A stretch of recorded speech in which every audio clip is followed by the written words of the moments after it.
കേൾക്കുന്നുണ്ടോ നിങ്ങക്ക്?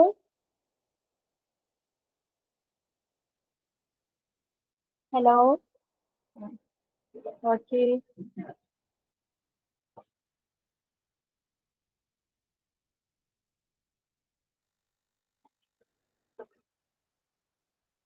അപ്പൊ നമുക്ക് തുടങ്ങാം. എന്റെ പേര് ആഷ്മി. ഞാനിവിടെ കൺസൾട്ടന്റ് സൈക്കോളജിസ്റ്റ് ആയിട്ട് വർക്ക് ചെയ്യാണ്.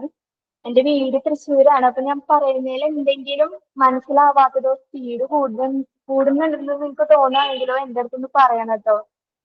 ഓക്കെ. ഓക്കെ.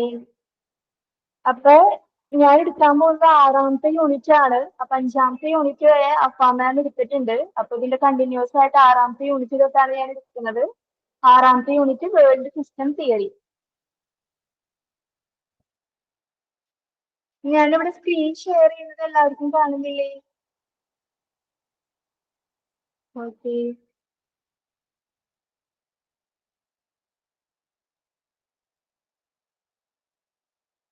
ഞാൻ തുടങ്ങട്ടെ? റെഡി അല്ലേ എല്ലാവരും?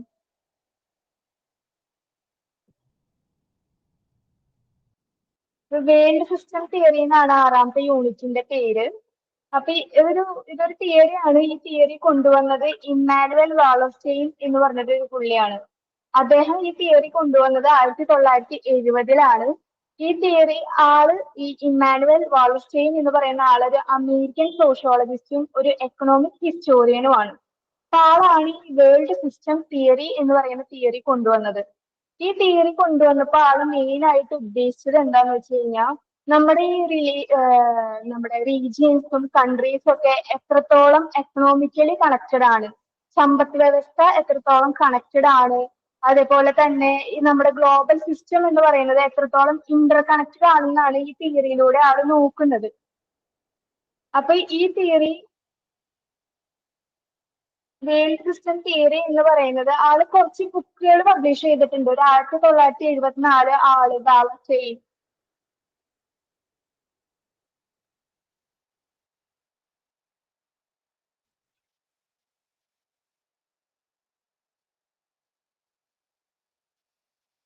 വാൾസ്റ്റെയിൻ എന്ന് പറയുന്ന ആളാണ് ഈ തിയറി കൊണ്ടുവന്നതെന്ന് പറഞ്ഞല്ലോ. അപ്പൊ ഈ തിയറി ആള് കൊണ്ടുവന്നത് കുറച്ച് ബുക്കുകൾ ആള് പബ്ലിഷ് ചെയ്തിട്ടുണ്ട്. 1974 ആള് കുറച്ച് ബുക്കുകൾ പബ്ലിഷ് ചെയ്തിട്ടുണ്ട്.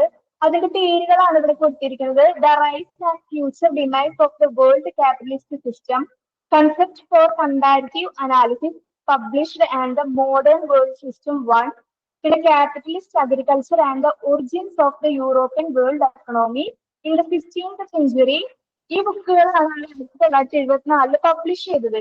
അപ്പൊ ഈ ബുക്കുകളിലൂടെയാണ് ആള് വേൾഡ് സിസ്റ്റം തിയറി എന്താണെന്നുള്ള കൺസെപ്റ്റ് ഒക്കെ ആളുടെ ഐഡിയാസ് ഒക്കെ ആള്. Hi hi Amina, Najiya and Jumana. എങ്ങനെയുണ്ട്? ഇൻട്രൊഡ്യൂസ് ചെയ്യാൻ വേണ്ടി എനിക്ക് അങ്ങോട്ട് കേറാൻ പറ്റിയില്ല. ഞാന് ഇവിടെ ഒരാളായിട്ട് വന്നതാ വീട്ടില്. ഇപ്പൊ ഒരു മിനിറ്റ്. എങ്ങനെയുണ്ട് ജുമാന, നജിയ? കുഴപ്പമൊന്നുമില്ല, തുടങ്ങിയിട്ടേ ഉള്ളൂ.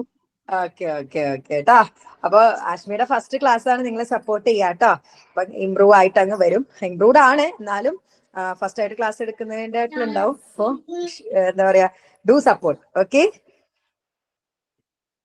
By. Continue Ashmi. All the best. Okay ma'am. Thank you. അപ്പൊ വാൾസ്റ്റെയിൻ ഈ ബുക്കുകളൊക്കെ കൊണ്ടുവന്നു. ആളുടെ ഈ ബുക്കുകളിലാണ് മെയിൻ ആയിട്ട് ഈ വേൾഡ് സിസ്റ്റം തിയറി എന്താണുള്ള ആളുടെ ഐഡിയാസ് ഒക്കെ ആള് പറഞ്ഞിരിക്കുന്ന ബുക്കുകളാണ് ഇതൊക്കെ. ഇത്രയാണ് ഒരു ഇൻട്രൊഡക്ഷൻ പോലെ പറയുന്നത്. അപ്പൊ വേൾഡ് സിസ്റ്റം തിയറി എന്ന് പറയുന്നത് ആരാണ് കൊണ്ടുവന്നത്? ഇമ്മാനുവൽ വാൾസ്റ്റെയിൻ എന്ന് പറഞ്ഞ വ്യക്തിയാണ് കൊണ്ടുവന്നത്. 1970-കളിലാണ് ഇത് കൊണ്ടുവന്നത്. അതേപോലെ ഈ തിയറിയിലൂടെ ആൾ ഉദ്ദേശിക്കുന്നത് നമ്മുടെ കൺട്രീസ് ഒക്കെ തമ്മിൽ എത്രത്തോളം എക്കണോമിക്കലി കണക്റ്റഡ് ആണ്, നമ്മുടെ ഗ്ലോബൽ സിസ്റ്റം എത്രത്തോളം ഇന്റർ കണക്റ്റഡ് ആണെന്നാണ് നോക്കുന്നത്. പിന്നെ ആളുടെ കുറച്ച് ബുക്കുകൾ, ആ ബുക്കുകളിലാണ് ആള് ഈ ഐഡിയാസ് ഒക്കെ പബ്ലിഷ് ചെയ്തിരിക്കുന്നത്. ഇത്രയും മനസ്സിലായോ? ഓക്കെ. ഇനിയാണ് നമ്മൾ നമ്മുടെ മെയിൻ ടോപ്പിക്കിലേക്ക് പോകുന്നത്.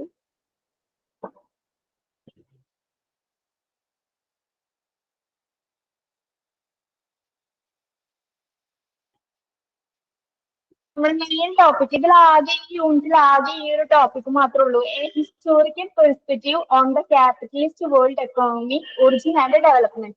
ആ ഒരു ഹെഡിങ്ങിൽ തന്നെ നമുക്ക് മനസ്സിലാവും ഇതൊരു ഹിസ്റ്ററി പോലെയാണ്, ഒരു ഹിസ്റ്റോറിക്കൽ ഓവർവ്യൂ. ക്യാപിറ്റലിസം എന്നാണ് നമ്മളുടെ വേൾഡിനെ ഇൻഫ്ലുവൻസ് ചെയ്തത്, എന്നാണ് അത് ഒറിജിനേറ്റ് ചെയ്തത്, അതിന്റെ ഡെവലപ്മെന്റ്, അങ്ങനത്തെ കാര്യങ്ങളാണ് ഈ ഹിസ്റ്റോറിക്കൽ പെർസ്പെക്റ്റീവിലൂടെ പറയുന്നത്. അപ്പൊ ആദ്യം എന്താണ് ക്യാപിറ്റലിസം എന്ന് നമുക്ക് നോക്കാം. ക്യാപിറ്റലിസം എന്ന് പറഞ്ഞു കഴിഞ്ഞാൽ എന്താണ്? ക്യാപിറ്റലിസം എന്ന് പറയുന്നത് ഒരു സാമ്പത്തിക വ്യവസ്ഥയാണ്. അതായത് നമ്മുടെ വ്യവസായ രീതി, വ്യാപാര രീതി, അല്ലെങ്കിൽ എന്തെങ്കിലും ഉൽപ്പന്നങ്ങൾ കൈകാര്യം ചെയ്യുന്ന രീതികളൊക്കെ സ്വകാര്യ വ്യക്തികൾക്കോ അല്ലെങ്കിൽ സ്വകാര്യമായിട്ടുള്ള ഒരു കമ്പനിക്കോ ഉടമസ്ഥതയിലുള്ളതായിരിക്കും. അതാണ് ക്യാപിറ്റലിസം എന്ന് പറയുന്നത്. അതായത് ഗവൺമെന്റിന് ഇതിന്റെ പേരിൽ യാതൊരു നിയന്ത്രണവും ഉണ്ടാവില്ല. ഒക്കെ ഒരു പ്രൈവറ്റ് ആയിട്ടുള്ള ഒരു ഫോമിന്റെ അടിസ്ഥാനത്തിലായിരിക്കും ഇത് പോകുന്നത്. അതിനെയാണ് ക്യാപിറ്റലിസം എന്ന് പറയുന്നത്. അപ്പൊ ഈ ക്യാപിറ്റലിസം നമ്മുടെ വേൾഡിൽ എന്നാണ് വന്നത്, എന്നാണ് ഇൻഫ്ലുവൻസ് ചെയ്ത് തുടങ്ങിയത് എന്നുള്ള കാര്യങ്ങളാണ് ഈ ഹിസ്റ്റോറിക്കൽ പെർസ്പെക്റ്റീവിലൂടെ നമ്മുടെ അടുത്ത് വാൾസ്റ്റൈൻ പറഞ്ഞിരുന്നത്. വാൾസ്റ്റൈൻ ആണ് ഇത് പറയുന്നത്. അപ്പൊ ആ കാര്യമാണ് നമ്മൾ നോക്കാൻ പോകുന്നത്. അപ്പൊ ക്യാപിറ്റലിസം എന്താണെന്ന് മനസ്സിലായോ?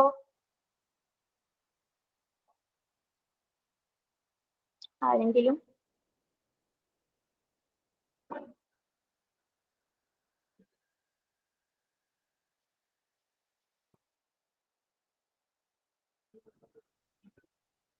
ക്യാപിറ്റലിസം എന്താണെന്ന് മനസ്സിലായോ?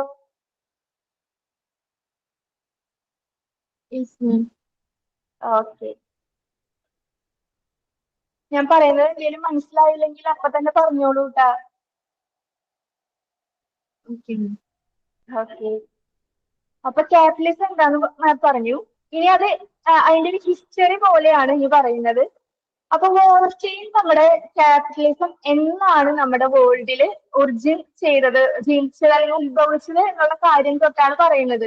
അതിന്റെ ഒരു ഹിസ്റ്ററിയാണ് പറയുന്നത്. Wallerstein has provided a historical perspective to the origin of the capitalist world economic order. ആ ഒരു ഹിസ്റ്റോറിക്കൽ വ്യൂ ആണ് നമുക്ക് തരുന്നത്. എന്നാണ് ക്യാപിറ്റലിസം നമ്മുടെ വേൾഡ് എക്കണോമിയിൽ ഒറിജിനേറ്റ് ചെയ്തത് എന്നുള്ളൊരു ഹിസ്റ്റോറിക്കൽ ഓവർവ്യൂ ആണ് നമുക്ക് വാളർസ്റ്റൈൻ തരുന്നത്.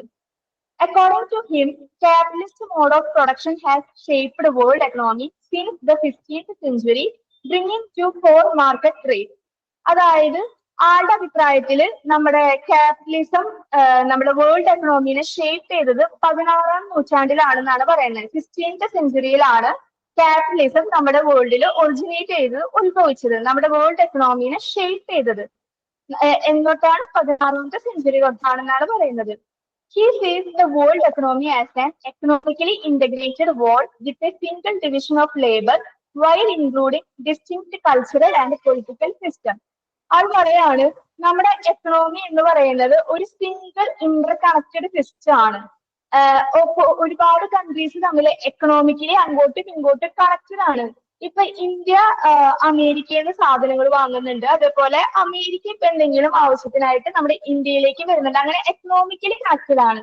പക്ഷെ നമ്മുടെ കൾച്ചറും നമ്മുടെ പൊളിറ്റിക്സും ഒന്നും ഷെയർ ചെയ്യുന്നില്ല. അതൊക്കെ ഓരോ രാജ്യത്തിനും ഓരോ രാജ്യത്തിൻ്റെതായിട്ടുള്ള കൾച്ചർ ഉണ്ട്, ഓരോ രാജ്യത്തിൻ്റെതായിട്ടുള്ള പൊളിറ്റിക്സ് ഉണ്ട്, അതൊന്നും ഷെയർ ചെയ്യുന്നില്ല. പക്ഷെ എക്കണോമിക്കലി രണ്ട് രാജ്യങ്ങൾ തമ്മിൽ ഇന്റർ കണക്റ്റഡ് ആണ് എന്നാണ് പറയുന്നത്.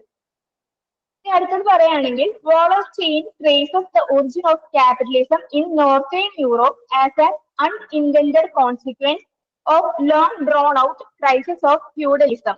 അതായത് വാളർസ്റ്റൈൻ ആദ്യമായിട്ട് ഈ ക്യാപിറ്റലിസത്തിന്റെ ഒറിജിൻ കണ്ടെത്തിയത് നോർത്തേൺ യൂറോപ്പിലാണെന്നാണ് പറയുന്നത്. നോർത്തേൺ യൂറോപ്പിൽ അവിടെ എന്ന് പറഞ്ഞു കഴിഞ്ഞാൽ ഫ്യൂഡലിസം ആയിരുന്നു. ഫ്യൂഡലിസം എന്ന് പറഞ്ഞാൽ എന്താന്ന് വെച്ച് കഴിഞ്ഞാൽ ഈ ജന്മിമാരില്ലേ, അങ്ങനെ ലാൻഡ് ലോഡ്സ് ഒക്കെ ഭരിച്ചിരുന്ന ഒരു കാലം. അവരുടെ കയ്യിലായിരുന്നു ലാൻഡ്സും കൃഷിയും പവറും ഒക്കെ ഈ ലാൻഡ് ലോഡ്സിന്റെ കയ്യിലായിരുന്നു. അങ്ങനത്തെ ഒരു വ്യവസ്ഥ, ഈ ഭരണ വ്യവസ്ഥേനെയാണ് ഫ്യൂഡലിസം എന്ന് പറയുന്നത്. അപ്പൊ നോർത്തേൺ യൂറോപ്പിൽ ആദ്യ കാലഘട്ടത്തിൽ എന്തായിരുന്നു? ഫ്യൂഡലിസം ആയിരുന്നു. അപ്പൊ ഫ്യൂഡലിസം തകർച്ച വന്നു തുടങ്ങിയപ്പോഴാണ് എന്തിന്റെ ഉത്ഭവം? ക്യാപിറ്റലിസത്തിന്റെ ഉത്ഭവം വന്നു തുടങ്ങിയത്. അപ്പൊ ക്യാപിറ്റലിസം ഉത്ഭവിച്ചത് നോർത്തേൺ യൂറോപ്പില് ഫ്യൂഡലിസത്തിന്റെ തകർച്ചയോട് കൂടിയാണ് ക്യാപിറ്റലിസം ഉത്ഭവിച്ചത് എന്നാണ് പറയുന്നത്. ഓക്കെ.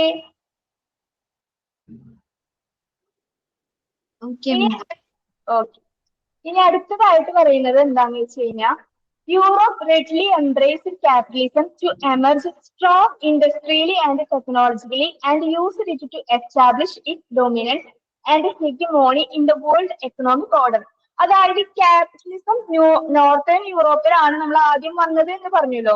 അപ്പൊ അവിടെ വന്നപ്പോ തൊട്ട് അവിടെ ഉണ്ടായ ചേഞ്ച് ആണ് പറയുന്നത്. അവിടെ ഇൻഡസ്ട്രിയൽ ആയിട്ടും ചേഞ്ച് ഉണ്ടായി, അതേപോലെ ടെക്നോളജിക്കലിയും ചേഞ്ച് ഉണ്ടായെന്നാണ് പറയുന്നത്. നല്ല മാറ്റം വന്നു, അവരുടെ എക്കണോമിക് സമ്പദ് വ്യവസ്ഥയിൽ വളരെയധികം മാറ്റം വന്നു. എന്ത് വന്നതോടുകൂടെ? ക്യാപിറ്റലിസം വന്നതോടുകൂടെ ഭയങ്കരമായിട്ട് മാറ്റങ്ങൾ ഉണ്ടായി.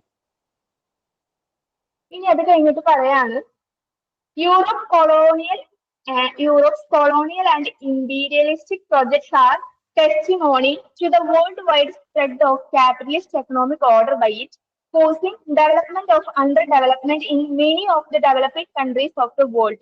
അതായത് നമ്മുടെ യൂറോപ്യൻ കൺട്രി ആണ്, അതായത് ക്യാപിറ്റലിസം വന്നതിന് ശേഷം അവർ കൊളോണിയൽ ആൻഡ് ഇമ്പീരിയൽ പ്രൊജക്ട് കൊണ്ടുവന്നു. അതായത് കൊളോണിയലിസം ഇമ്പീരിയലിസം നമ്മൾ പഠിച്ചിട്ടുണ്ട്. മറ്റൊരു രാജ്യത്തെ കൺട്രോൾ ചെയ്യുക, അവരെ അടിച്ചമർത്താന്നൊക്കെ പറയില്ല, അതാണ് കൊളോണിയലിസം എന്ന് പറയുന്നത്. അപ്പൊ യൂറോപ്പാണ് ആദ്യം ഈ പ്രൊജക്ടുകൾ കൊണ്ടുവന്നത്, മറ്റൊരു രാജ്യത്തെ പോയി കീഴടക്കാന്നുള്ളത്. അങ്ങനെ അവർ ക്യാപിറ്റലിസം അവരുടെ രാജ്യത്ത് വന്നു കഴിഞ്ഞിട്ട് അവര് കൊളോണിയലിസം ഇമ്പീരിയലിസം കൊണ്ടുവന്നു. അത് കൊണ്ടുവന്നതിന് ശേഷം അവർക്കുണ്ടായ മാറ്റമാണ് പറയണത്. അതായത് ഈ നോർത്തേൺ യൂറോപ്പ് വളരെയധികം ഉയർന്നു, എക്കണോമിക്കലി നന്നായിട്ട് ഉയർന്നു, അവർക്ക് നല്ല മാറ്റങ്ങൾ വന്നു. പക്ഷെ നമ്മൾ ഈ പിടിച്ചെടുത്ത രാജ്യങ്ങളുടെ അവസ്ഥ എന്തായി? വളരെ ലോ ആയി, അവര് ഭയങ്കര അണ്ടർ ഡെവലപ്മെന്റിലേക്ക് പോയി എന്നാണ് പറയുന്നത്.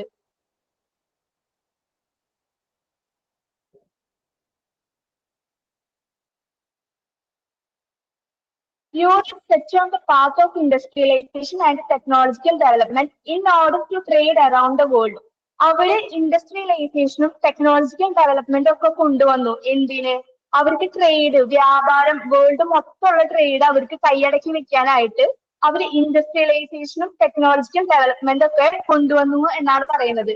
പിന്നെ അവർക്ക് തന്നെയായിരുന്നു മിലിറ്ററി പവർ കൂടുതൽ, അതുകൊണ്ട് തന്നെ അവർക്ക് ട്രേഡ് ഒക്കെ കീഴടക്കാനായിട്ട് ഭയങ്കര എളുപ്പമായിരുന്നു. The superior military position facilitated her to get control of trade routes and establish her dominance in the world economic order. ഇതാണ് ഞാൻ പറഞ്ഞത്, അവരുടെയിലായിരുന്നു നല്ല വലിയ മിലിറ്ററി പവർ ഉള്ളത് അവർക്കായിരുന്നു. അപ്പൊ അതുകൊണ്ട് തന്നെ അവർക്ക് ഭയങ്കര സിമ്പിൾ ആയിരുന്നു ട്രേഡ് റൂട്ട്സ് ഒക്കെ പിടിച്ചടക്കാനും, അതായത് ഈ വ്യാപാരത്തിന് ഉപയോഗിക്കുന്ന വഴികൾ അതൊക്കെ പിടിച്ചടക്കാനും അവർക്ക് വേൾഡ് എക്കണോമിയിലെ തന്നെ എന്താ പറയാ, കീഴടക്കാനുള്ള കഴിവ് അവർക്ക് ഉണ്ടായിരുന്നു എന്നാണ് പറയുന്നത്. According to Wallerstein, imperialist cost of Europe led for the first time to the establishment of economic system of such an enormous scale that included much of the world, transcending national borders and political boundaries. അതായത് വോൾസ്റ്റൈൻ്റെ അഭിപ്രായത്തിൽ വോൾസ്റ്റൈൻ പറയാണ്, ഈ imperialism colonialism ഒക്കെ കൊണ്ടുവന്നത് ആദ്യമായിട്ട് ഇവരാണ്. ആരാണ്? യൂറോപ്പുകാരാണ്. അപ്പൊ ഇവർക്ക് ആദ്യമായിട്ട് ഇത് കൊണ്ടുവന്നു എന്ന് മാത്രമല്ല, ഇവർക്ക് ഈ വേൾഡിനെ മൊത്തം ഒരു പിടിച്ചടക്കാനായിട്ട് ആദ്യമായിട്ട് പിടിച്ചടക്കാനുള്ള ഒരു കഴിവ് കിട്ടിയതും ഈ യൂറോപ്പുകാർക്കാണെന്നാണ് പറയുന്നത്. അവർ ഈ ഇമ്പീരിയലിസം കൊളോണിയലിസം കൊണ്ടുവന്നതോടുകൂടെ വേൾഡിനെ മൊത്തം ഇൻഫ്ലുവൻസ് ചെയ്യാനായിട്ട് അവർക്ക് സാധിച്ചിട്ടുണ്ട്. ഇതാണ് ആദ്യത്തെ ഒരു ഇൻട്രൊഡക്ഷൻ പോലെ ആയിട്ട് പറയുകയാണെങ്കിൽ. ഇത്രയും മനസ്സിലായോ? എന്തെങ്കിലും സംശയം ഉണ്ടെങ്കിൽ ചോദിക്കണേ.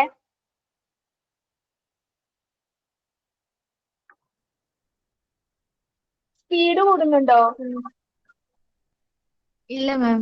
Okay okay okay okay.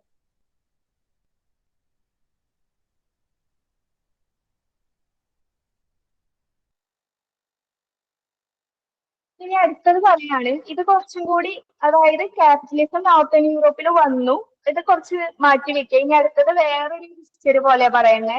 അതായത് അതിനു മുമ്പത്തെ കാലത്തില്, അതായത് 16-ാം നൂറ്റാണ്ടിൽ കുറച്ചും കൂടി മുമ്പത്തെ കാലഘട്ടമാണ് ഇവിടെ പറയണേ. In history, such large economic system existed in ancient times in empires as the Roman Empire. However, this differed from the New World economy as the latter is not a single political unit.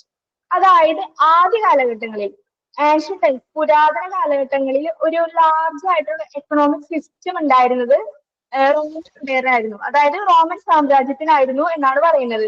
അവരായിരുന്നു അത്യാവശ്യം നല്ല വലിയ സാമ്പത്തിക വ്യവസ്ഥ ഉള്ളവർ അവരായിരുന്നു. അപ്പൊ ഇവരെയാണ് world Empire എന്ന് പറയുന്നത്. This world empires which had a defined system of government and exercised control and drew economic advantages within specific political boundaries, as was also pointed out.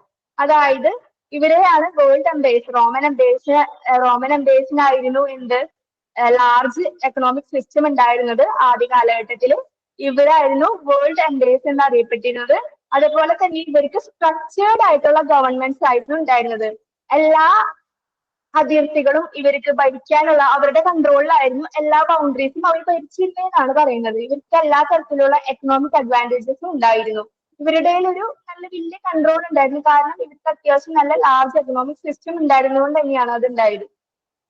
പിന്നെ പറയുന്നത് a world empire operated under a common political structure usually imposed by a dominant power through conquest. അതായത് ഇവർക്ക് നല്ലൊരു political structure ഉണ്ടായിരുന്നു. നേരത്തെ പറഞ്ഞതുപോലെ തന്നെ നല്ലൊരു സ്ട്രക്ചേർഡ് പൊളിറ്റിക്കൽ സിസ്റ്റം ആയിരുന്നു ഇവർക്ക് ഉണ്ടായിരുന്നത്. ഇവർ ഭരിച്ചിരുന്നത് അങ്ങനെയായിരുന്നു. പിന്നെ further, while the world empires had large clusters of merchants engaging in long-distance trade, they were a little significant to the total economy and engaged in administered trade and not market trade, utilizing port of trade, which started only with the rise of modern world economy.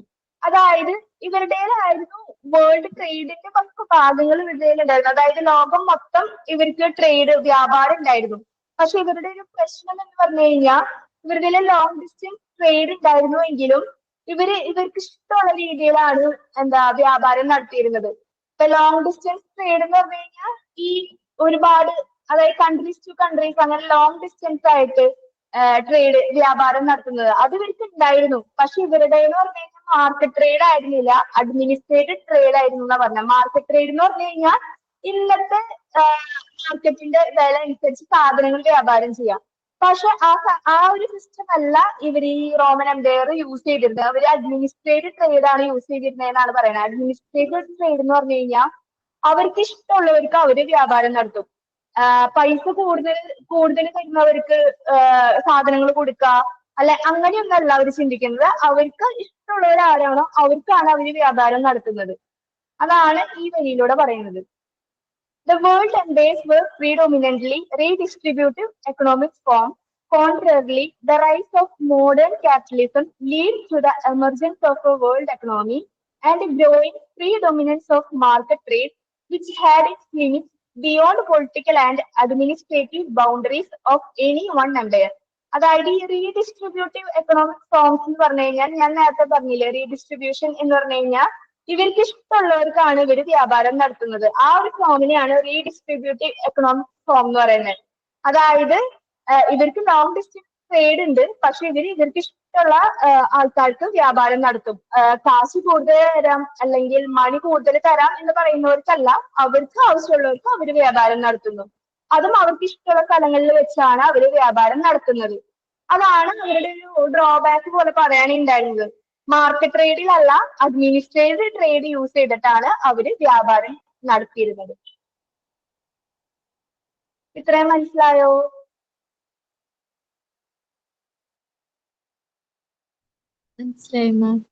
Okay, ഇനി അടുത്തത് പറയുകയാണെങ്കിൽ the world economy is distinction from politically unified world empire emerged as a single global economic system. അതായത് ഇവിടെ നോക്കാണ് ഈ ഒരു സംഭവം കഴിഞ്ഞതിന് ശേഷം ആദ്യം എന്ന് പറഞ്ഞാൽ നമ്മുടെ ഗ്ലോബൽ സിസ്റ്റം എന്ന് പറയുന്നത് പൊളിറ്റിക്കലി യൂണിഫൈഡ് വേൾഡ് എംപയർ ആയിരുന്നു. അതായത് ഒരു സാമ്രാജ്യം ഭരിക്കുന്നു. ഇപ്പൊ റോമൻ എംപയർ എന്ന് പറയുന്ന ഒരു രാജ്യഭരണമായിരുന്നു, ഒരു കൂട്ടരാണ് ഭരിച്ചിരുന്നത്, അങ്ങനെയാണ് പറയുന്നത്. അപ്പൊ ഈ പൊളിറ്റിക്കലി യൂണിഫൈഡ് വേൾഡ് എംപയറിൽ നിന്ന് സിംഗിൾ ഗ്ലോബൽ എക്കണോമിക് സിസ്റ്റം ആയിട്ടാണ് മാറുകയാണ് ഇവർ ചെയ്യുന്നത്. എന്ത് വന്നതിന് ശേഷം? ക്യാപിറ്റലിസം വന്നതിന് ശേഷം. ക്യാപിറ്റലിസം വന്നു. അതായത് ഈ റോമൻ രാജ്യം ആദ്യം ഉണ്ടായിരുന്നു, ആ സാമ്രാജ്യം ഭരിച്ചിരുന്നു. കുറച്ചു നാൾ കഴിഞ്ഞിട്ട് ക്യാപിറ്റലിസം കടന്നു വന്നു. അപ്പൊ ആദ്യം ഞാൻ പറഞ്ഞ പോലെ പൊളിറ്റിക്കൽ യൂണിഫൈഡ് വേൾഡ് എംപയർ ആയിരുന്നു, ഒരു രാജ്യഭരണം പോലെ ഭരിച്ചിരുന്നു. അത് മാറി, ക്യാപിറ്റലിസം കടന്നു വന്നതിന് ശേഷം അത് മാറി സിംഗിൾ ഗ്ലോബൽ എക്കണോമിക് സിസ്റ്റം ആയിട്ട് മാറി ആണ് ആ വരിയിലൂടെ പറയുന്നത്. World economy in distinction from politically unified world empire emerged as a single global economic system. Politically unified world umpire ആയിരുന്നത് സിംഗിൾ ഗ്ലോബൽ എക്കണോമിക് സിസ്റ്റത്തിലേക്ക് മാറി. അങ്ങനെ it came to be based on an international division of labor that provided a basis for determining the relationship between the various regions of the world, the nature of their labor organization or conditions and political system.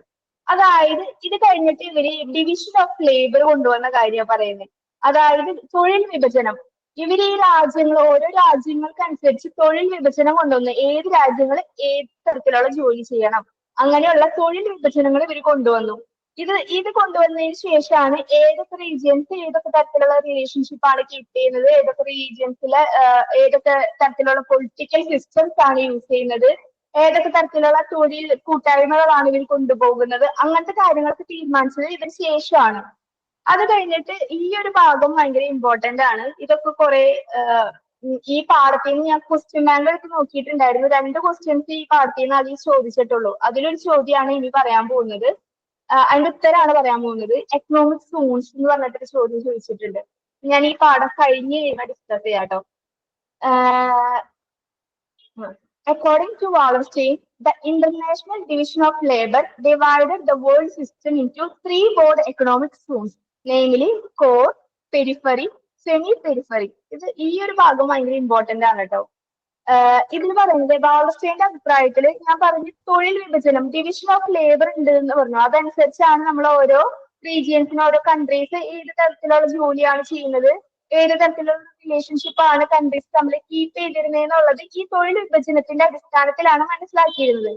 അപ്പൊ വാളസ്റ്റൈന്റെ അഭിപ്രായത്തിൽ നമ്മുടെ വേൾഡിലെ തന്നെ regions അല്ലെങ്കിൽ കൺട്രീസിനെ എടുത്ത് നോക്കുകയാണെങ്കിൽ 3 തരത്തിലാണ് തിരിച്ചിരിക്കുന്നത്. Core, periphery, semi periphery. Core എന്ന് പറഞ്ഞു കഴിഞ്ഞാൽ എന്താണ്? ഡൊമിനന്റ് റീജിയൻ ആണ്. അതായത് വികസിത രാജ്യങ്ങൾ എന്ന് പറയില്ലേ, ഫുള്ളി ഡെവലപ്ഡ് ആയിട്ടുള്ള രാജ്യങ്ങളാണ് കോറിൽ വരുന്നത്. പെരിഫറിയിൽ വരുന്നത് എന്താന്ന് പറഞ്ഞു കഴിഞ്ഞാൽ അണ്ടർ ഡെവലപ്ഡ് ആയിട്ടുള്ളത്, ഒട്ടും ഡെവലപ്ഡ് ആവാണ്ട് ഭയങ്കര താഴെ കിടക്കുന്ന അങ്ങനത്തെ കൺട്രീസ് ആണ് പെരിഫറിയിലുള്ളത്. അതേപോലെ സെമി പെരിഫറി എന്ന് പറഞ്ഞു കഴിഞ്ഞാൽ രണ്ടിന്റെയും ഇടയിലുള്ളത്, അതായത് ഫുള്ളി ഡെവലപ്ഡും അല്ല എന്നാൽ ഭയങ്കര ലോയും അല്ല, അങ്ങനെ ഇടയിൽ നിൽക്കുന്നതാണ് സെമി പെരിഫറി എന്ന് പറയുന്നത്. ഇപ്പൊ കോറിന്റെ ഉദാഹരണം പറയുകയാണെങ്കിൽ അമേരിക്ക ഒരു കോർ കൺട്രിയാണ്, ഫുള്ളി ഡെവലപ്ഡ് ആണ്, വികസിത രാജ്യമാണ് അമേരിക്ക എന്ന് പറയുന്നത്. അതേപോലെ സെമി പെരിഫറി ഈ രണ്ടിന്റെയും ഇടയിൽ കിടക്കുന്നതാണ് നമ്മുടെ ഇന്ത്യ എന്ന് പറയുന്നത്, ഫുള്ളി ഡെവലപ്ഡും അല്ല എന്നാൽ ഭയങ്കര താഴെയുമല്ല. അതാണ് ഒരു സെമി പെരിഫറിയുടെ ഒരു ഉദാഹരണമായിട്ട് പറയുകയാണെങ്കിൽ. അതേപോലെ തന്നെ പെരിഫറിയുടെ ഉദാഹരണം പറയുകയാണെങ്കിൽ നൈജീരിയ, നേപ്പാൾ, ഇതൊക്കെ സെമി പെരിഫറിയാ, ഭയങ്കര അണ്ടർ ഡെവലപ്ഡ് ആയിട്ടുള്ള, സെമി പെരിഫറി അല്ല സോറി പെരിഫറി ആണ്, ഭയങ്കര അണ്ടർ ഡെവലപ്ഡ് ആയിട്ടുള്ള കൺട്രീസ് ആണ്. ഇനി പറയുകയാണെങ്കിൽ അപ്പൊ ഇങ്ങനെയാണ് ഈ ഒരു 3 എക്കണോമിക് സോൺസിന്റെ അടിസ്ഥാനത്തിലാണ് എന്ത് തൊഴിൽ വിഭജനം, ഈ ഡിവിഷൻ ഓഫ് ലേബർ ഡിവൈഡ് ചെയ്തിരിക്കുന്നത്. അപ്പൊ core region is the capitalist economy, the semi periphery is the intermediate economy and periphery is the under developed or dependent economy. ഞാൻ പറഞ്ഞത് തന്നെ ഒന്നും കൂടി വിവരിച്ച് പറയാണ്. അതുപോലെ തന്നെ അടുത്ത പോയിന്റ് ആണ്, Wallerstein has focused on the historical evolution of the capitalist world economy, reflecting on stages in its evolution as a system. Wallerstein main ആയിട്ട് ഫോക്കസ് ചെയ്തത് ഹിസ്റ്റോറിക്കൽ എവല്യൂഷൻ ആണ്. ക്യാപിറ്റലിസം എങ്ങനെയാണ് വേൾഡ് എക്കണോമിയെ ഇൻഫ്ലുവൻസ് ചെയ്തത്, എങ്ങനെയാണ് അത് ഉത്ഭവിച്ചത്, എങ്ങനെയാണ് അതിന്റെ ഡെവലപ്മെന്റ് എന്നുള്ളതിന്റെ ഒരു ഹിസ്റ്റോറിക്കൽ ഓവർവ്യൂ ആണ് വാളസ്റ്റൈൻ നമുക്ക് തരുന്നത്. അത് കഴിഞ്ഞിട്ട് പറയാണ്, from it's beginning the 15th century Europe, the international economy has had 3 or arguably 4 international division of labor. അതായത് 16ാമത്തെ നൂറ്റാണ്ടിലാണ് നമ്മൾ എന്ത് വന്നേന്ന് പറഞ്ഞു, ക്യാപിറ്റലിസം വന്നേന്ന് പറഞ്ഞല്ലോ. അപ്പൊ ആ സമയത്ത് യൂറോപ്പിൽ നിന്ന് ആരംഭിച്ചിട്ട് പിന്നെ ഫുൾ അന്താരാഷ്ട്ര എന്താ പറയാ സമ്പദ്വ്യവസ്ഥയെ ബാധിക്കുന്ന രീതിയിൽ ഫുൾ അതിനെ ബാധിച്ചു. അങ്ങനെ 4 3 രീതിയിലാണ് ഈ ഡിവിഷൻ ഓഫ് ലേബറിനെ തിരിച്ചേക്കുന്നത്. നമ്മൾ പറഞ്ഞു ഈ റീജിയൻസിന്റെ അടിസ്ഥാനത്തിൽ ഡിവിഷൻ ഓഫ് ലേബർ ഉണ്ടായിട്ടുണ്ട്. എക്കണോമിക് സോൺസ് പറഞ്ഞില്ലേ 3 കോറ്, പെരിഫറി, സെമി പെരിഫറി. അതിന്റെ ഇടയിൽ കുറെ കൺട്രീസ് ഉണ്ട്. ഈ കൺട്രീസിന്റെ ഈ 3 സോൺസിന്റെ അടിസ്ഥാനത്തിൽ ഡിവിഷൻ ഓഫ് ലേബർ നടത്തിയിട്ടുണ്ട്, തൊഴിൽ വിഭജനം നടത്തിയിട്ടുണ്ട്, ഏതൊക്കെ രാജ്യങ്ങൾ ഏതൊക്കെ ജോലികളാണ് ചെയ്യേണ്ടത് എന്നുള്ള രീതിയിൽ തിരിച്ചിട്ടുണ്ട്. അപ്പൊ ഇതിൽ പറയാണ് 16ാമത്തെ സെഞ്ചുറിയിലാണ് ഇത് ആരംഭിച്ചത്, യൂറോപ്പിൽ നിന്നാണ് ഇത് ആരംഭിച്ചത്. പറയുകയാണെങ്കിൽ 4 3 തരത്തിലുള്ള ഡിവിഷൻ ഓഫ് ലേബർ ഉണ്ട്. ഇത്രയും വരെയാണ് പറയുന്നത്. ഇത്രയും വരെ മനസ്സിലായോ? എന്തെങ്കിലും സംശയം ഉണ്ടോ?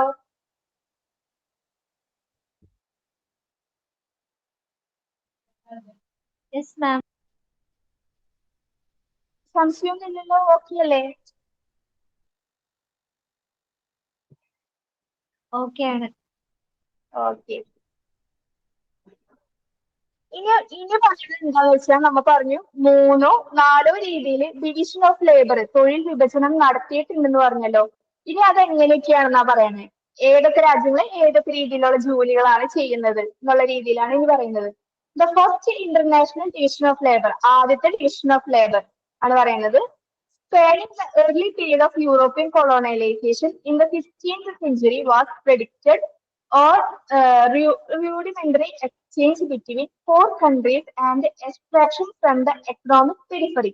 അതായത് first international division of labour എന്ന് പറയുന്നത് യൂറോപ്യൻ കൊളോണലൈസേഷൻ സമയത്ത്, അതായത് 16ാമത്തെ സെഞ്ചുറിയിലായിരുന്നു, 16ാം നൂറ്റാണ്ടിലായിരുന്നു ഇത് വന്നത്.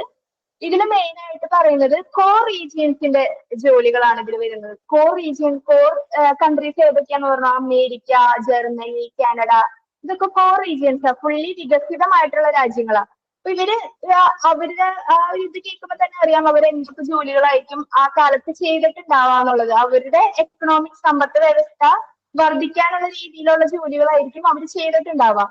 അപ്പൊ ഇതിൽ പറയാണ് the core was constituted as the dominant economic region originally located in north west Europe as pointed out earlier. നമ്മൾ പറഞ്ഞ പോലെ കോർ ആയിട്ടുള്ള റീജിയൻസ് ആണ് ഈ മെയിൻ എക്കണോമിക് റീജിയൻ ആയിട്ട് പറയുന്നത്. നോർത്ത് വെസ്റ്റ് യൂറോപ്പിലാണ് ഈ റീജിയൻസ് മെയിൻ ആയിട്ട് ഉണ്ടായിരുന്നത്. Core countries in the north west Europe where the locus of military and trade control. ഇവർക്കായിരുന്നു എന്ത്? മിലിറ്ററിയുടെ കൺട്രോളും ട്രേഡിന്റെ കൺട്രോളും ഇവർക്കായിരുന്നു. ഇവരുടെ ഒരു ഡിവിഷൻ ഓഫ് ലേബറിൽ പറയാണ് കോർ കൺട്രീസിനാണ് മെയിൻ എക്കണോമിക് റീജിയൻ ആയിട്ട് ഉണ്ടായിരുന്നത്. നോർത്ത് വെസ്റ്റ് യൂറോപ്പിലുള്ള റീജിയൻസ് ആണ് മെയിൻ കോർ കൺട്രീസ് എന്ന് പറയുന്നത്. ഇവരുടെ മെയിൻ ആയിട്ടുള്ള തൊഴിൽ വിഭജനത്തിലെ ജോലിയാണ് ഒന്നെന്ന് പറയുന്നത് മിലിറ്ററി കൺട്രോൾ ഇവർക്കായിരുന്നു, അതേപോലെ ട്രേഡ് കൺട്രോളും ഇവർക്കായിരുന്നു.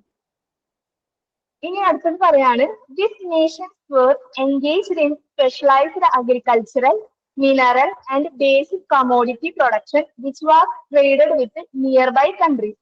അതേപോലെ തന്നെ ഇവർക്കായിരുന്നു അഗ്രികൾച്ചറൽ, മിനറൽ, അതേപോലെ തന്നെ കൊമോഡിറ്റി പ്രൊഡക്ഷൻ പോലുള്ള അങ്ങനത്തെ സ്പെഷ്യലൈസ്ഡ് ആയിട്ടുള്ള സംഭവങ്ങളും ഇവർക്ക് തന്നെയായിരുന്നു. ഇവരായിരുന്നു അഗ്രികൾച്ചറിലെ എന്താ പറയാ കൃഷി ചെയ്തിട്ട് അതിൽ നിന്ന് കിട്ടുന്ന എന്താ പറയാ ലാഭം ഇവരാണ് എടുത്തിരുന്നത്. മിനറൽ അതിന്റെ ലാഭം ഇവരാണ് എടുത്തിരുന്നത്. അങ്ങനത്തെ നല്ല നല്ല സംഭവങ്ങൾ ഫുള്ള് എടുത്തിരുന്ന ആരായിരുന്നു? കോർ കൺട്രീസ് ആയിരുന്നു. ഇനി അടുത്തത് പറയുകയാണെങ്കിൽ the economic periphery in the initial face of capitalist expansion comprised of countries of eastern Europe and western hemisphere including America and Caribbean. അതേപോലെ നേരത്തെ പറഞ്ഞ അതേപോലെ തന്നെ ഈ നമ്മുടെ ക്യാപിറ്റലിസ്റ്റ് വികസനം വന്ന സമയത്ത് മെയിൻ ആയിട്ട് ഉണ്ടായിരുന്ന എക്കണോമിക് പെരിഫറി ഉണ്ടായിരുന്ന രാജ്യങ്ങൾ ഏതൊക്കെയാണെന്നാണ് പറയണത്. ഒന്ന് ഈസ്റ്റേൺ യൂറോപ്പും അടുത്തത് വെസ്റ്റേൺ ഹെമിസ്ഫിയറിലുള്ള അമേരിക്ക, കരീബിയൻ. ഇവരിലൊക്കെയാണ് ഫസ്റ്റ് ക്യാപിറ്റലിസം ഇൻഫ്ലുവൻസ് ചെയ്ത രാജ്യങ്ങൾ എന്ന് പറയുന്നത് ഈ രാജ്യങ്ങളാണ്, അമേരിക്കൻ, കരീബിയ പോലുള്ള രാജ്യങ്ങളാണ്. Their relationship with the core countries was marked by slavery, indentured labor, and cash crop production by their large peasant population. These countries were source of raw material, unprocessed agricultural commodities, and mineral wealth and cheap labor. ഈ രാജ്യങ്ങൾ America, Caribbean പോലുള്ള രാജ്യങ്ങളാണ് capitalism ആദ്യം influence ചെയ്തത്. ഇവരായിരുന്നു അത്യാവശ്യം നല്ല economic സമ്പത്ത് വ്യവസ്ഥ ഉണ്ടായിരുന്ന രാജ്യങ്ങൾ ഇവരായിരുന്നു. അപ്പൊ ഇവരുടെ മെയിൻ ആയിട്ടുള്ള ഇവരുടെ പറയാവുന്ന റിലേഷൻഷിപ്പ്, ഈ കൺട്രീസ് തമ്മിലുള്ള റിലേഷൻഷിപ്പ് പറയുകയാണെങ്കിൽ ഇവരുടെ മെയിൻ ആയിട്ട് സ്ലേവറി എന്ന് പറഞ്ഞ ഈ അടിമത്തം, ഈ ആൾക്കാരെ പിടിച്ചുകൊണ്ടുവന്ന അടിമകളാക്കി കൊണ്ടുപോയില്ലേ, ആ ഒരു സംഭവം സ്ലേവറി ഇവരുടെ മെയിൻ ആയിരുന്നു. അതേപോലെ തന്നെ ഇൻഡെന്റുവേർഡ് ലേബർ എന്ന് പറഞ്ഞു കഴിഞ്ഞാൽ കരാർ അടിസ്ഥാനത്തിലുള്ള തൊഴില്, അത് ഇവരുടെ ഉണ്ടായിരുന്നു. അതേപോലെ ക്യാഷ് ക്രോപ്പ് പ്രൊഡക്ഷൻ എന്ന് പറഞ്ഞു കഴിഞ്ഞാൽ ഈ കായ്ഫലം കൂടുതൽ കിട്ടിയിട്ട് നമുക്ക് ലാഭം കൂടുതൽ കിട്ടുന്ന കായ്കൾ കൃഷി ചെയ്യുക, അതാണ് ക്യാഷ് ക്രോപ്പ് പ്രൊഡക്ഷൻ എന്ന് പറയുന്നത്. അങ്ങനെ അത്യാവശ്യം നല്ലൊരു വലിയ കർഷക പോപ്പുലേഷൻ ജനസംഖ്യയും ഇവർക്ക് ഉണ്ടായിരുന്നു, ഈ രാജ്യങ്ങൾക്ക് ഉണ്ടായിരുന്നു. അപ്പൊ ഇവര് ഈ അങ്ങോട്ടും ഇങ്ങോട്ടും റീജിയൻസ് തമ്മിൽ മെയിൻ ആയിട്ട് ഇവർ വ്യാപാരം നടത്തിയിരുന്നത് ഇതൊക്കെയായിരുന്നു. സ്ലേവറി ഉണ്ടായിരുന്നു, ഇന്റൻഡ്യൂർഡ് ലേബർ ഉണ്ടായിരുന്നു, അതുപോലെ ക്യാഷ് ക്രോപ്പ് പ്രൊഡക്ഷൻ ഉണ്ടായിരുന്നു. ഇവർക്ക് അത്യാവശ്യം തന്നെ നല്ല വലിയ കാർഷിക ജനസംഖ്യ ഉണ്ടായിരുന്നു. അപ്പൊ ഇതൊക്കെ വെച്ചിട്ടാണ് ഇവര് അത്യാവശ്യം വളർന്നു വന്നതും ഇവർക്ക് നല്ലൊരു സാമ്പത്തിക വ്യവസ്ഥ ഉണ്ടായതും അതുകൊണ്ട് തന്നെയാണ്. അതുപോലെ തന്നെ ഇവരുടെ നല്ല large source of raw materials, അസംസ്കൃത വസ്തുക്കൾ ഉണ്ടായിരുന്നു. അതേപോലെ അഗ്രികൾച്ചറൽ കമോഡിറ്റീസ് ഇവർക്ക് ഉണ്ടായിരുന്നു, മിനറൽ വെൽത്ത് ഉണ്ടായിരുന്നു, ചീപ്പ് ലേബർ, ഭയങ്കര കുറഞ്ഞ വിലക്ക് ഈ തൊഴിൽ ചെയ്യുന്ന ആൾക്കാരെ കൊടുക്കുക, അങ്ങനെ സംഭവങ്ങളൊക്കെ ഉണ്ടായിരുന്നു. അപ്പൊ ഇവർക്ക് അത്യാവശ്യം നല്ല എന്താ പറയാ എല്ലാത്തിനും നല്ല ലാഭം കിട്ടിയിട്ടുണ്ടെന്നാണ് പറയുന്നത്. ഇത്രയും മനസ്സിലായോ?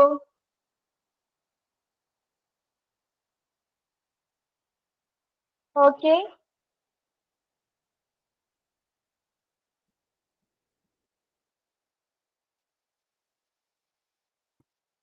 ഹലോ.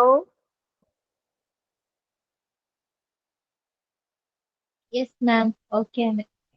ഓക്കെ. ഇനി അടുത്തതാണ് the core States were marked by strong state machinery. അല്ല, അതിന് മുമ്പത്തെ ഒരു വരി ഞാൻ വിട്ടില്ലേ? Okay. The Mediterranean Europe formed the semi-periphery in the early period of capitalist expansion. ഇനി കോർ കൺട്രീസ് കഴിഞ്ഞു. ഇനി അടുത്തതാണ് സെമി പെരിഫറി ആയിട്ടുള്ള കൺട്രീസ്. സെമി പെരിഫറി കൺട്രീസ് എന്ന് പറയുന്നത് മെഡിറ്ററേനിയൻ യൂറോപ്പ് എന്ന് പറയുന്നത് സെമി പെരിഫറി കൺട്രി ആയിരുന്നു. ഏറിയ പീരീഡ്, അതായത് ഈ ക്യാപിറ്റലിസ്റ്റ് വികസനം വന്ന സമയത്ത് സെമി പെരിഫറി ആയിട്ട് നിന്നൊരു രാജ്യമായിരുന്നു മെഡിറ്ററേനിയൻ യൂറോപ്പ്. ആ ഒരു ഭാഗത്തെ കൺട്രീസ് ആയിരുന്നു സെമി പെരിഫറി ആയിട്ട് നിന്നിരുന്നത്. മെയിൻ ആയിട്ട് ഇവർ അത് കഴിഞ്ഞിട്ട് ആ ഒരു പോയിന്റ് കഴിഞ്ഞിട്ട് വീണ്ടും കോർ സ്റ്റേറ്റ്സിനെ പറ്റി തന്നെയാണ് പറയുന്നത്. Core States were marked by strong state machinery and a powerful bourgeoisie class which played a spiritual role in strengthening their position in world market by enforcing unequal exchange with the peripheral countries which were characterized by weak states. അതായത് core countries അല്ലെങ്കിൽ core സ്റ്റേറ്റ്സിന്റെ കയ്യിൽ എന്തുണ്ടായിരുന്നു? Strong missionaries ഉണ്ടായിരുന്നു, നല്ല നല്ല ആയുധങ്ങൾ, അല്ലെങ്കിൽ എന്താ പറയാ ഇപ്പൊ അത് മറ്റുള്ള വാറിനായിക്കോട്ടെ അല്ലെങ്കിൽ കൃഷിക്കായിക്കോട്ടെ, എല്ലാത്തിലും നല്ല സ്ട്രോങ് ആയിട്ടുള്ള മിഷനറീസ് ആരുടെ കയ്യിലായിരുന്നു? കോർ കൺട്രീസിന്റെ കയ്യിലായിരുന്നു. അതേപോലെ തന്നെ ഇവരുടെ കയ്യിലായിരുന്നു പവർഫുൾ ബൂർഷ്വാസി ക്ലാസ്. ബൂർഷ്വാസി എന്ന് പറഞ്ഞു കഴിഞ്ഞാൽ ഈ വെൽത്തി ആയിട്ടുള്ള ആൾക്കാരാണ്, നല്ല പൈസയുള്ള ഈ ലാൻഡ് ലോഡ്, ജെന്നി, അങ്ങനത്തെ ആൾക്കാരില്ലേ, അതിനെയാണ് ഈ പവർഫുൾ ബൂർഷ്വാസി ക്ലാസ് എന്ന് പറയുന്നത്. അങ്ങനത്തെ ആൾക്കാരും ആരുടേലായിരുന്നു? കോർ സ്റ്റേറ്റ്സിന്റെ കയ്യിലായിരുന്നു അങ്ങനത്തെ ആൾക്കാരും ഉണ്ടായിരുന്നത്.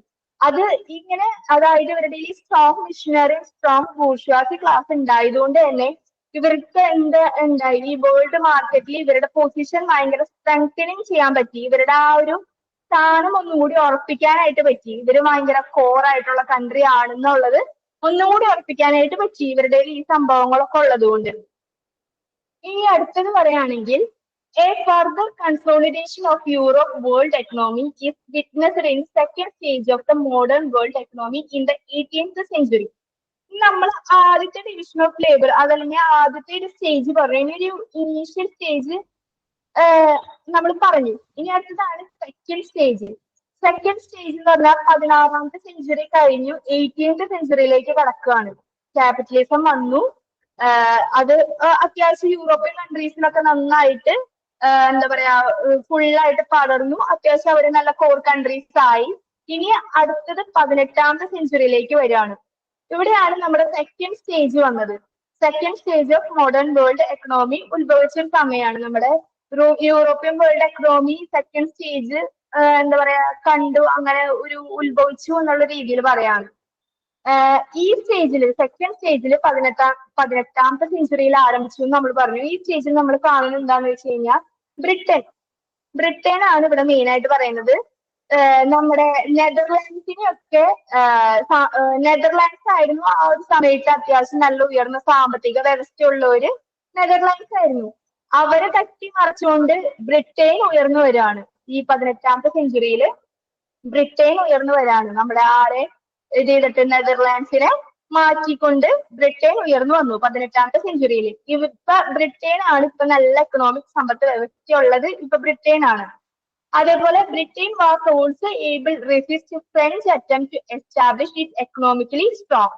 അതേപോലെ തന്നെ ബ്രിട്ടൻകാർക്ക് എന്തിനു സാധിച്ചു?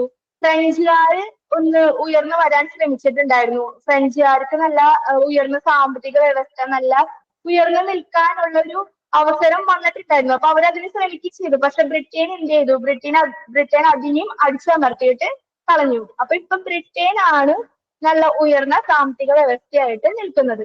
അപ്പൊ ഇത്രയും ഭാഗമാണ് ഞാൻ ഒരുങ്ങിക്കണേ. ഇനി ബാക്കിയുള്ള ഒരു കുറച്ച് പോർഷനും കൂടി ഉണ്ട്. അത് ഞാൻ നാളെ എടുക്കാം എന്നാണ് വിചാരിക്കുന്നത്. ഇത്രയും ഡീറ്റെയിൽ എന്തെങ്കിലും മനസ്സിലാവാത്തതുണ്ടോ? എന്തെങ്കിലും സംശയമോ ഡൗട്ടോ എന്തെങ്കിലും?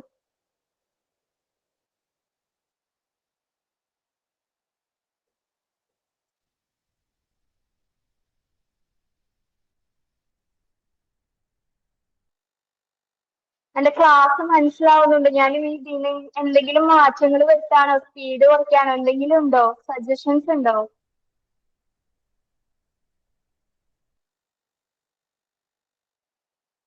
മാം കുഴപ്പമൊന്നുമില്ല, ഓക്കെ ആണ്. ആണോ? Thank you. ബാക്കിയുള്ളത് ഞാൻ എടുക്കും. വന്നിട്ട് നാളെ ഞാൻ ഈ പാഠത്തിൽ നിന്ന് ചോദിച്ചിരിക്കുന്ന 2 ചോദ്യങ്ങളാണ്. അതും നമുക്കൊന്ന് ഡിസ്കസ് ചെയ്യാം. Okay? Okay ma'am. Okay. Thank you. Thank you ma'am. Thank you, ma'am. Okay.